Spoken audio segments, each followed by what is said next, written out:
हम जैसे middle class आदमी के लिए हाँ। कि जिसके पास बहुत पैसा नहीं है, साधारण आदमी है, 25-50 हज़ार 70 हज़ार रुपये महीना कमा लेता है। अब वो आदमी 10,000 की दवा तो खरीद नहीं सकता, नहीं खरीद सकता। तो उससे घर में मान लो 4 परिवार है, एक गरीब आदमी या मिडिल क्लास आदमी जिससे घर में 4 परिवार है, एक महिला है, पुरुष है, 2 बच्चे हैं, या एक बच्चा मान लीजिए, एक बूढ़ी औरत है, 4-5 मेंबर है, 4 लोग हैं, एक बूढ़ी औरत है 70-80 साल की, 2 पति पत्नी है 45-50 साल के, एक बच्चा है उनके घर में जो है 17-18 साल का। अब तनख्वाह उस आदमी की 50-60-70 हज़ार रुपया, वो आदमी गोयल साहब की दुकान से नहीं खरीद सकता सामान, महंगा पड़ रहा है उसे गोयल साहब का, गोयल साहब सस्ते है नहीं, हमारी तरह गरीब थोड़ी रहा है, तो वो क्या खाए पिए कि बीमारियों से दूर रहे, अस्पताल ना जाना पड़े। हाँ, ऐसे लोगों को मैं हमेशा ही कहता हूँ कि एक तो त्रिफला पाउडर, त्रिफला होना चाहिए जिसमें हरड़ जलाफा यूज होती है, तो वो त्रिफला पाउडर, वो भी मतलब ज़्यादा महंगा नहीं है, आदमी को कोई खर्चा नहीं होता ज़्यादा, 5-6-10 रुपये का डेली का खर्चा है। और एक पंचम हल्दी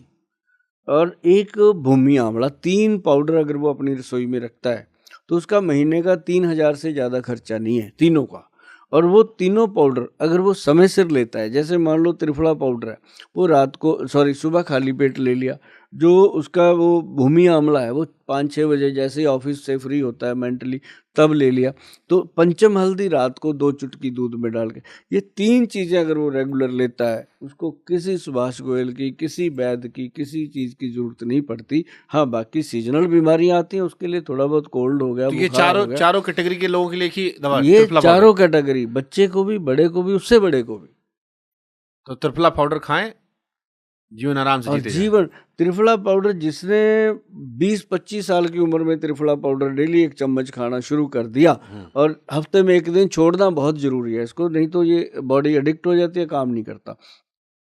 जिसने भी शुरू कर दिया ना सर, मेरा खुद का एक्सपीरियंस है ये, मैंने इसको 27-28 साल की उम्र में शुरू किया था, आज तक हम लेते हैं। मेरा खुद का एक्सपीरियंस है कि मुझे मतलब चाहे कुकड़ू बिठा लो, चाहे मेरे को चौकड़ी मार के बिठा लो, चाहे मेरे को पैदल चला लो, मतलब हड्डियों में कहीं भी कोई ऐसा भगवान की कृपा है, कोई जॉइंट में किसी चीज़ में कोई एंठन वेंठन नहीं है, और गट आज तक ठीक है। 1 टाइम टॉयलेट में जाते हैं 1 बार में क्लियर है, और बाथरूम में आज तक कोई प्रॉब्लम नहीं है, भगवान की कृपा है। बहुत सारे टेस्ट मैं करवाता रहता हूँ। कभी कभी बॉर्डर लाइन पे डायबिटीज़ आती है, वो भी इसलिए आ जाती है कि खान पान बाहर अंदर घूमते हैं, अदरवाइज सब डन। हाँ,